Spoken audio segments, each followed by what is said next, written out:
सो अभी हम लोग यहाँ पे देखते हैं कि अगर मुझे फाइंड आउट करना है suppose a plus 2b divided by a minus 3b, तो कैसे फाइंड आउट कर सकते हैं, क्या होगा?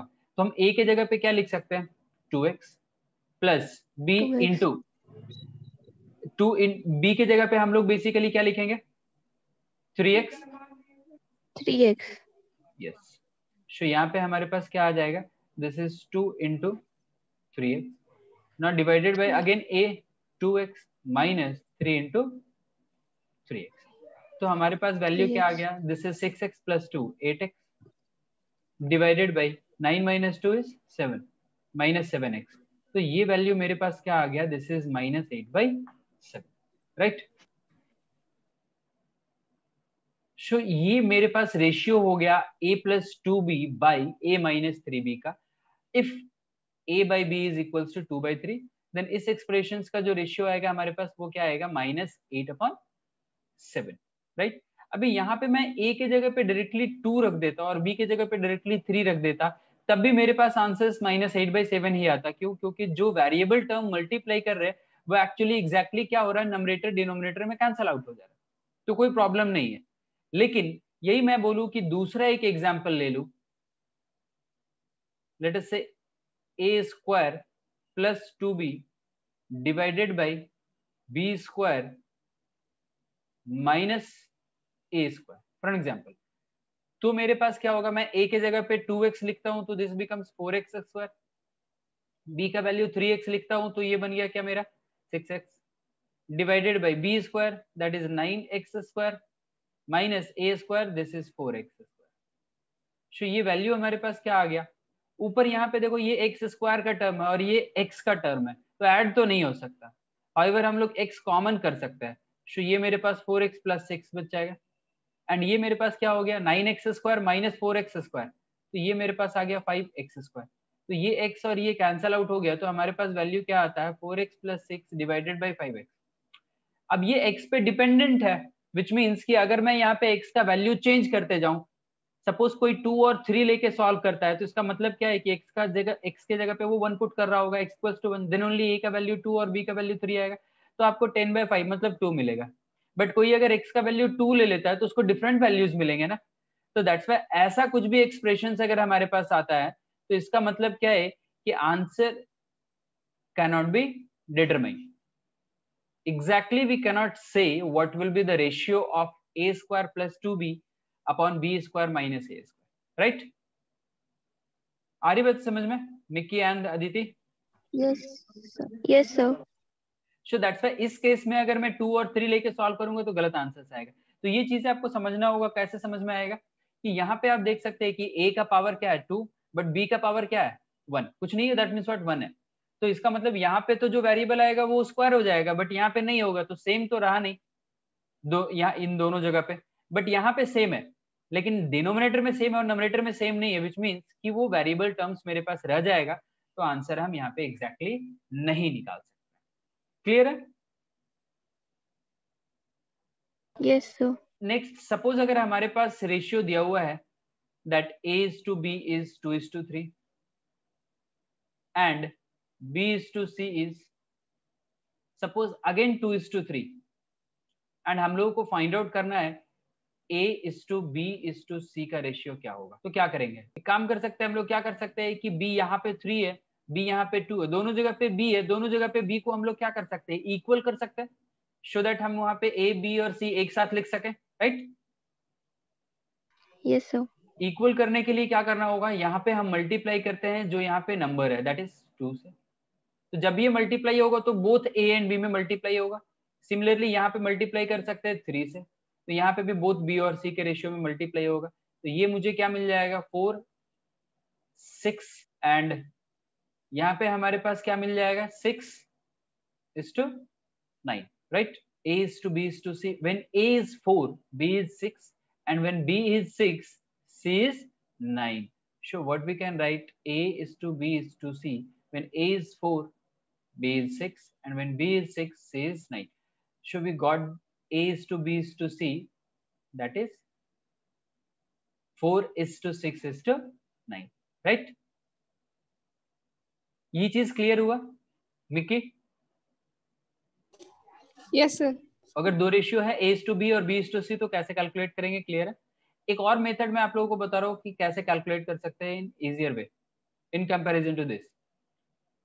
दैट इज, क्या करो कि A/B क्या लिखा हुआ है 2:3, सो राइट 2, जो हमारे पास एक रेशियो है A/B, इसका सबसे फर्स्ट नंबर लिखते हैं दैट इज 2, एंड दूसरा जो रेशियो है उसका फर्स्ट नंबर लिखिए that is also 2, so 2 and then उसके बाद सेकंड, एज बिकॉज दो ही नंबर्स का रेशियो तो सेकंड लिखेंगे दैट इज 3 एंड अगेन 3।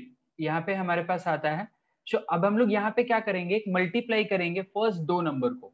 दो ही नंबर क्यों मल्टीप्लाई कर रहे हैं, because we have only two ratios, two different ratios. एक रेशियो A/B है, दूसरा रेशियो B/C है, दैट्स व्हाई हम लोग फर्स्ट दो नंबर को मल्टीप्लाई करेंगे। तो क्या मुझे मिलेगा 2 2 जा 4। नेक्स्ट अब आपको देखना है कि इन दोनों रेशियो में कॉमन क्या है हमारे पास टर्म, तो B है, राइट? एक टर्म कॉमन है, तो इसलिए सबसे लेफ्ट मोस्ट जो हमारे पास नंबर था उसको अब रिमूव करेंगे और एक नंबर आगे ले लेंगे। तो क्या मिल जाएगा अब 2 × 3 6। सेम काम करेंगे, एक हटाएंगे और फिर इधर एक लेंगे, क्या मिल गया 3 × 3 एंड ये हो गया मेरे पास 4 6 9। सो जो रेशियो यहाँ पे हमारे पास 4 6 9 का आया वही रेशियो हमारे पास यहाँ पे भी 4 6 9 का आया। तो ये मेथड क्लियर आ रहा, क्लियर हो रहा? Yes sir. ओके, सो एक और ले रहे हैं हम यहीं पे ratio. Suppose A/B is again 2:3, B/C is let us say this is 5:7 and C/D is 1:2, and we have to find out A/B/C/D, A B C D इन सब का रेशियो फाइंड आउट करना, राइट? सो अगर मैं इस मेथड से find out करूं, अगर आप समझ गए आप दोनों, देन मुझे बताइए कि एट फर्स्ट क्या क्या नंबर लिखे। जैसे यहाँ पे हम लोग लिख रहे थे 2 2 3 3, जस्ट लाइक दैट यहाँ पे बताते जाइए कि क्या क्या नंबर्स लिखे। हम लोग क्या कर रहे थे, यहाँ पे रेशियोज के फर्स्ट नंबर को लिख रहे थे। तो फर्स्ट क्या आएगा 2 5 2 एंड 1 1। तो 2 सेपरेट कीजिए, 5 सेपरेट कीजिए, 1। देन सेकंड हमारे पास जो है रेशियो का उसको लिखेंगे that is 3 7 and 2। This is 3 7 and 2। अब मुझे बताइए कि फर्स्ट कितने नंबर्स को मल्टीप्लाई करें starting from 2। Mickey you tell me कितने नंबर्स को मल्टीप्लाई करें। देखिए यहाँ पे हम लोग क्या कर रहे थे, दो नंबर्स को मल्टीप्लाई किए थे, ठीक है? क्यों? क्योंकि मेरे पास एक रेशियो था A/B, दूसरा रेशियो था B/C। यहाँ कितने डिफरेंट रेशियोज है? So 3। तो हम लोग क्या करेंगे, फर्स्ट 3 नंबर को मल्टीप्लाई करेंगे that is 2 Yes, sir. 5 and 1। तो ये 1। मुझे मिल गया 10। फिर क्या कर रहे थे हम लोग यहाँ पे, एक नंबर एक हमारे पास कॉमन आ रहा था, तो एक नंबर को लेफ्ट मोस्ट जो था उसको छोड़ रहे थे और राइट मोस्ट की तरफ शिफ्ट कर रहे थे। सेम काम यहाँ पे भी करेंगे। 2 को रिमूव करेंगे तो फिर 5 1 के साथ फिर किसको लेंगे, ऑब्वियस है 3 को 7 लेंगे, 3। नो ओनली 3, 3 ही लेंगे एक बार में। सो 5 1 3, Yes, sir. तो यहाँ पे हमारे पास क्या मिल गया 15। 15। दिस टाइम 5 को छोड़ेंगे, इस बार कौन कौन से नंबर को मल्टीप्लाई करेंगे हम लोग? So 1 and 7। 1 3 एंड 7, 7 भी आएगा ना। 7। So this is 21 and next अब 1 को भी 21। छोड़ेंगे। अब कौन कौन सा नंबर मल्टीप्लाई होगा एट लास्ट? 3 7 and 2। 3 7 एंड 2। सो ये हमारे पास क्या आ गया, दिस इज 42। अब जब भी पूरा 14। मल्टीप्लाई कर लेते हैं हम लोग, तो फिर उसके बाद चेक करते हैं कि कोई ऐसा नंबर है जिससे ये चारों नंबर्स कैंसल आउट हो सकता हो, कोई कॉमन फैक्टर है क्या इनका। तो यहाँ पे आपको मिलेगा 2 एंड 5, बट यहाँ 2 नहीं मिला, 5 मिला। 5 यहाँ पे, लेकिन 5 यहाँ पे कैंसल आउट नहीं कर सकता और यहाँ भी कैंसल आउट नहीं कर सकता। तो विच मीन्स कि हमारा जो फाइनल रेशियो होगा A/B/C/D का, वो डायरेक्टली हम लिख सकते हैं दिस इज 10:15 21 42। राइट? सो 10 15 21 42 ये हमने लिख दिया रेशियो। अब कई बार क्वेश्चन में क्या होता है कि आपसे सिर्फ पूछेगा क्या कि what is the ratio of A/D। ये तीनों गिवन है, A/B ratio is given, B/C ratio is given, C/D ratio is given. पूछा व्हाट इज A/D, तो यहाँ से तो हम लिख सकते हैं दिस इज 10:42 एंड 2 से बोथ नंबर्स डिवाइड होगा तो ये हो जाएगा 5:21 फाइनल रेशियो। लेकिन उसके लिए इतना Yes, sir. कैलकुलेशन करने का जरूरत है क्या? नहीं, बिल्कुल नहीं। आपको क्या करना है उसमें कि अगर आपको ए और डी पूछा तो डी सबसे लास्ट का है और ए सबसे फर्स्ट का है। करना क्या है First का। आपको, सबसे फर्स्ट जो नंबर है तीनों मल्टीप्लाई कर दीजिए, विच इज 2, 5 एंड 1। तो क्या मिल जाएगा आपको? 10 मिल जाएगा। एंड डी सबसे लास्ट का है, सारे के सबसे लास्ट नंबर को मल्टीप्लाई कर दीजिए, that is 3, 7 and 2, that is 42। 2. That's it, बस इतना ही करना है। अगर मुझे फर्स्ट और लास्ट का रेशियो पूछेगा तो क्या करना है, फर्स्ट के सारे नंबर्स को मल्टीप्लाई करना है एंड लास्ट के सारे नंबर्स को मल्टीप्लाई करना है, फिर जो कॉमन होगा उनको कैंसल आउट कर देना। क्लियर है? Yes, sir. तो इसमें कहीं पे भी अभी जो हमने इस पेज में डिस्कस किया है उसमें किसी भी पॉइंट पे अगर आपको कंफ्यूजन है तो आप पूछिए, हम उसको री एक्सप्लेन करेंगे। No. Sir, हाँ। अगर फर्स्ट और थर्ड का अगर पूछा गया तो? फर्स्ट का और थर्ड का? फर्स्ट ये है हमारे पास और थर्ड क्या हो गया ये, राइट? Yes, sir. सी हो गया। Yes, sir. तो उसमें सी टू डी का तो कोई यूज ही नहीं है ना, Yes, sir. कोई यूज नहीं है। तो फर्स्ट तो सी इसका मतलब क्या हो गया, लास्ट हो गया ना फिर। Last. यस, तो फर्स्ट मल्टीप्लाई करेंगे, 2 5 10 एंड 7 3 जा, ये लास्ट हो गया सी, तो 3 7 जा 21। तो देखो ए और सी का वही मिलेगा आपको, 10 और 21. है ना? कभी भी सर किसी ए भी इज टू डी का एक sir A is to D का एक बार और बता दीजिए, मेरा हाँ। थोड़ा नेटवर्क प्रॉब्लम है। हाँ, कोई इशू नहीं, ठीक है। ए टू डी में क्या कर रहे थे कि देखो हम देख रहे थे ए क्या है मेरा रेशियो का सबसे फर्स्ट है और डी क्या है मेरा रेशियो का सबसे लास्ट है, राइट? क्योंकि कंपैरिजन हो रहा है बी, देन बी से सी आया, देन सी से सी और डी आया, तो डी सबसे लास्ट में आया, ए सबसे फर्स्ट में आया। तो सारे जितने भी रेशियो के फर्स्ट नंबर है उनको मल्टीप्लाई कर देना है। तो फर्स्ट नंबर में क्या आता है, इस रेशियो का फर्स्ट नंबर 2 है, इस रेशियो का फर्स्ट नंबर 5 है और इस रेशियो का फर्स्ट नंबर 1 है। तो 2 इंटू 5 इंटू 1 10 लिख देना है, दैट्स इट। तो ये ए के लिए है। और डी के लिए क्या करना है, डी लास्ट था, लास्ट सारे नंबर को मल्टीप्लाई कर देना, मतलब 3 इंटू 7 इंटू 2 विच इज 42। तो ये मेरा हो जाएगा 42 डी के लिए। फिर अब इन 10 और 42 में अगर कुछ कॉमन है तो कैंसल आउट होगा, नहीं है तो नहीं कैंसल आउट होगा, दैट्स इट। क्लियर है? Yes sir, yes sir. ठीक है, तो इसके बेसिस पे कुछ क्वेश्चंस देखते हैं हम लोग अभी, है ना? सो फर्स्ट क्वेश्चन यहाँ पे हमने लिया है, क्या बोल रहा है कि a is to b is 3 is to 4 and हमको फाइंड आउट क्या करना है, 1 by a plus 1 by b divided by 1 by a minus 1 by b, right? ये फाइंड आउट करना है हम लोगों को। तो सबसे पहला काम क्या करते हैं कि इसको थोड़ा सिंप्लीफाई कर देते हैं हम लोग एलसीएम लेकर के, राइट? सो एलसीएम लेके सिंप्लीफाई करते हैं, तो यहाँ एलसीएम क्या आएगा, a इंटू बी, और ये क्या मिलेगा आपको, b माइनस a। यहाँ पे भी एलसीएम लेंगे तो क्या आएगा, a इंटू बी, और ये क्या मिलेगा, b प्लस a। तो ये कट जाएगा हमारा और फाइनली क्या बचेगा हमारे पास, that b plus a divided by b minus a। अभी यहाँ पे देखो हम लोग क्या कर सकते हैं कि मुझे पता है कि यहाँ पे जो नंबरेटर में b है उसका पावर 1 है, a का भी पावर 1 है, यहाँ भी b का पावर 1 है, यहाँ a का पावर 1 है। मतलब हम यहाँ पे डायरेक्टली अगर a के जगह पे 3 और b के जगह पे 4 लिखे तो क्या आंसर आता है वो एक बार चेक करते हैं हम लोग। तो ये क्या मिलेगा, 3 प्लस 4 एंड b 4 था, 3 plus 4 that means what, b is 4 and a is 3। यहाँ पे क्या हो जाएगा, ये 4 माइनस 3, तो ये 7 by 1 which means 7।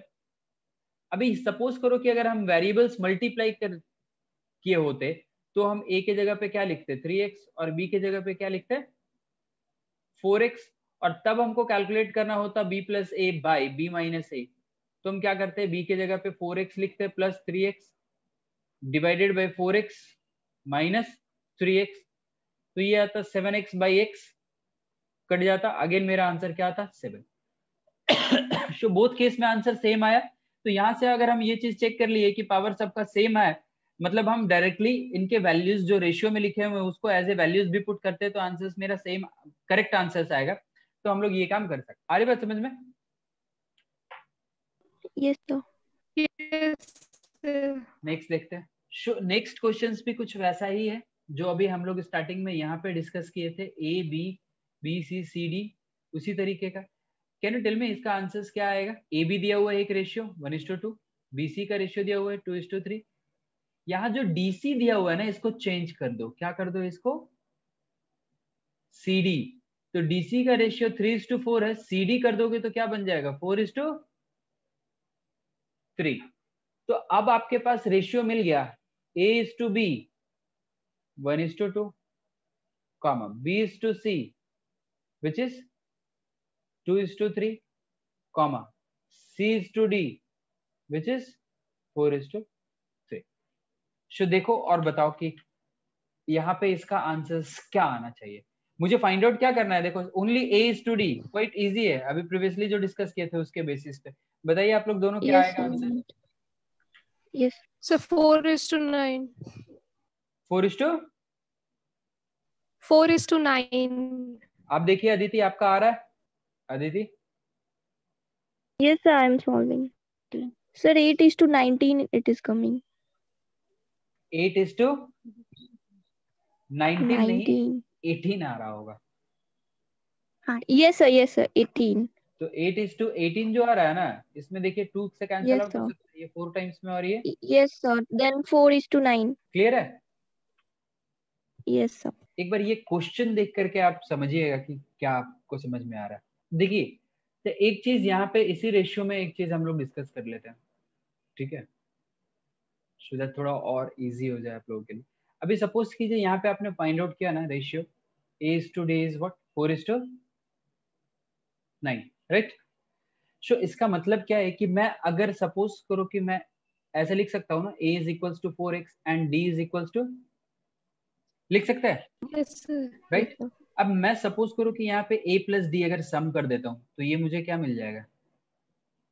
13x। Other words ये भी बोल सकते हैं कि A+D will always be multiple of 13, हमेशा वो 13 का मल्टीपल रहेगा, x का कोई भी वैल्यू पुट कर लो, राइट? तो वो Yes, चीज sir. आपको यहाँ से दिख जाएगा कि A:D किसी भी 2 नंबर्स का या 3 नंबर्स का जो रेशियो आ रहा है, उन सबको अगर मैं ऐड कर देता हूँ तब मेरे पास जो नंबर बनता है हमेशा उसके मल्टीपल में ही नंबर्स आएंगे, वैल्यूज होने चाहिए। जैसे आपने यहाँ पे फाइंड आउट किया, अभी सपोज करो कि यहाँ पे इस रेशियो को कंसीडर करते हैं A:B को, तो ये क्या है? 1:2। 1:2 का जो रेशियो है, इसका मतलब क्या है कि 1 + 2 दैट इज 3। तो A और B का सम हमेशा क्या होना चाहिए? 3 का मल्टीपल। B और C को देखोगे तो क्या होना चाहिए? B + C का सम ऑलवेज क्या होना चाहिए? B और C का सम, देखिए B 2 है, C 3 है, तो उनका सम ऑलवेज क्या होना चाहिए? 2 + 3 दैट इज 5 मल्टीपल। आ रही बात? ये चीज समझ में आ रही है कि 2 और 3 का सम 5 का मल्टीपल क्यों होना चाहिए? जस्ट लाइक दैट, जैसे A और D का सम 13 का मल्टीपल आ रहा है, A और B का सम क्या होगा? 1 + 2 3 का मल्टीपल होगा, B का और C का सम क्या होगा? 2 + 3 ऑलवेज 5 का मल्टीपल होगा, बिकॉज आप कुछ भी लिखेंगे 2x + 3x, जब सम करेंगे तो क्या आएगा? 5x आएगा ना। तो सिमिलरली मुझे बता सकते हैं कि C और D का सम जो होगा वो ऑलवेज किस नंबर का मल्टीपल होगा? So 7 का. ऑलवेज 7 का मल्टीपल होगा। तो कभी भी अगर मैं यहाँ पे सपोज यहाँ A और D को कंसीडर करके चल रहा हूँ, जिसका सम 13 आ रहा था, ऑलवेज मल्टीपल ऑफ 13, कभी भी A और D का वैल्यू, सपोज कीजिए कि अगर मैं आपको एक ऑप्शन दे दूं, 4 ऑप्शन देता हूँ, ठीक है?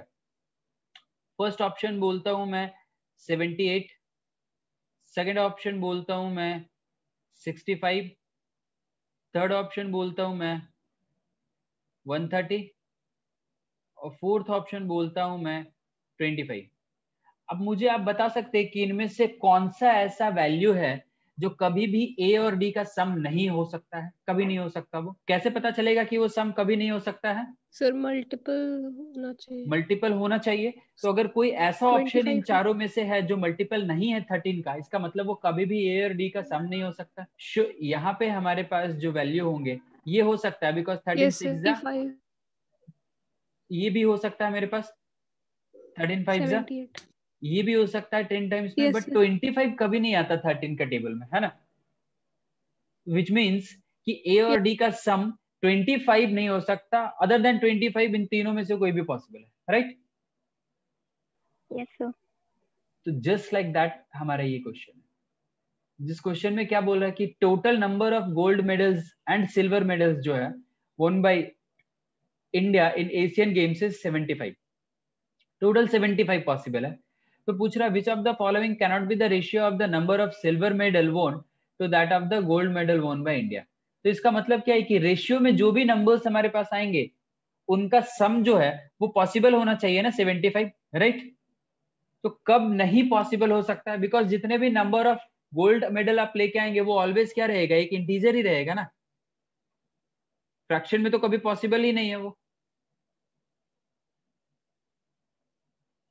बता सकते हैं यहाँ पे कि first of all tell me कि 2:3 जो है ये पॉसिबल है या नहीं, ये मुझे सिर्फ बताइए.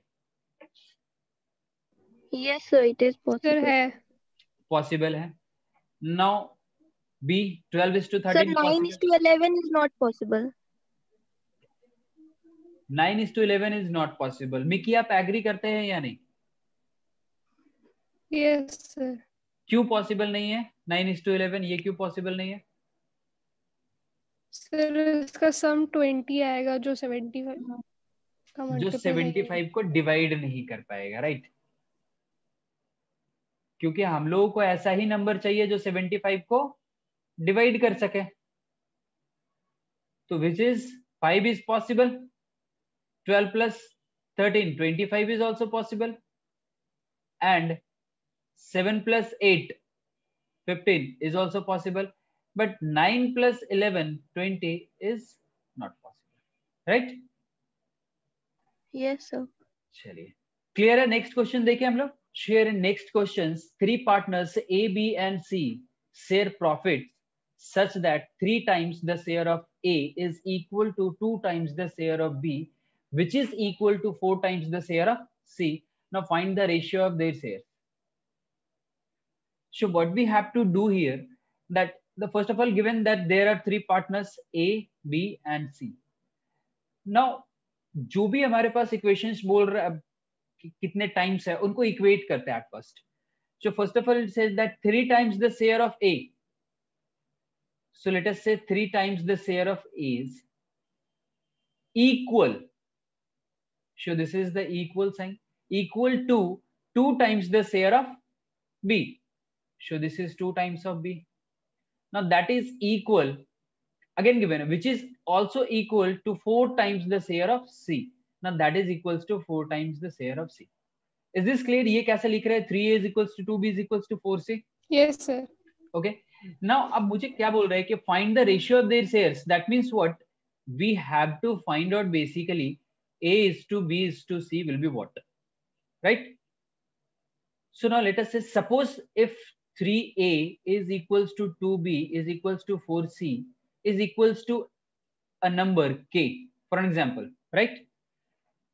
So can we write A is equals to K by 3, B is equals to K by 2, C is equals to K by 4. Can we write A equals to K by 3, B equals to K by 2 and C equals to K by 4? Yes sir. Right? So why we are writing A, B, C in terms of K? Because हमको अगर एक ही variables के term में मिलता है तो हम वो वेरिएबल्स कैंसल आउट कर सकते हैं और रेशियो फाइंड आउट कर सकते हैं, राइट? दैट्स व्हाई मैंने एक यहाँ पे वेरिएबल ले लिया था K को. अभी हमारे पास रेशियो आ गया A is to B is to C का. क्या?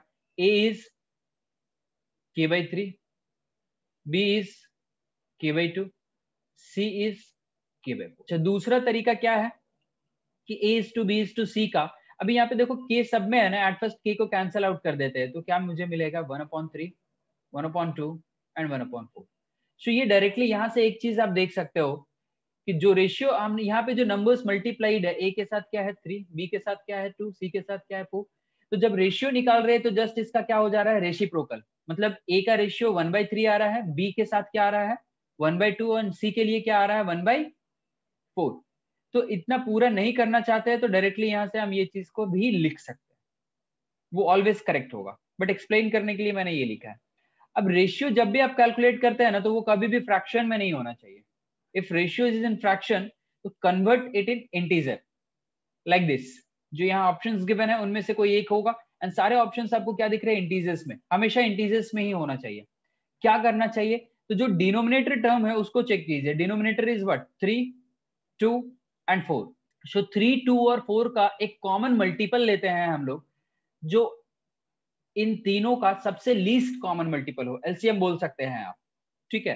दैट मीन्स व्हाट, उस नंबर को 4 भी डिवाइड कर सकता हो, 2 भी डिवाइड कर सकता हो और 3 भी डिवाइड कर सकता हो, ऐसा सबसे छोटा नंबर लेंगे। तो क्या मिलेगा वो सबसे छोटा नंबर हम लोगों को, दैट इज 12। 12। तो अब मैं 12 से मल्टीप्लाई करता हूं, ये मुझे क्या मिलेगा, 4, 2 this is 6 and 4 this is 3। सो हमारे पास A is to B is to C का रेशियो आ गया। A is to B is to C is what, 4 is to 6 is to 3। Clear है? Yes, sir. सो यहाँ पे देखिए इस क्वेश्चंस में, इसमें दो चीज आपको सीखने के लिए मिला, क्या कि एक इसको कंपेयर कैसे करते हैं, यहाँ पे equal something times of this is equals to some times of this, कुछ हमारे पास समथिंग बोल रहा है तो कैसे इक्वेट करते हैं, पहला। दूसरा कि अगर हमारे पास रेशियो जो है किसी भी नंबर्स का फ्रैक्शन में गिवन है तो हम उसको इंटीजर्स में कैसे कन्वर्ट कर सकते हैं, राइट। सो ये दो चीज यहाँ पे इस क्वेश्चन से हम लोगों को सीखने के लिए मिला। सो ये दोनों चीज देखिए कि आप समझ पाए या नहीं समझ पाए। अगर रेशियो हमारे पास फ्रैक्शन में लिखा हुआ है तो उसको इंटीजर में कन्वर्ट कर सकते हैं। Yes sir. अदिति आप कन्वर्ट कर सकते हैं अगर हमारे पास रेशियो इंटीजर में, फ्रैक्शन में लिखा हुआ और उसको इंटीजर में कन्वर्ट करना है इनके। Yes, sir.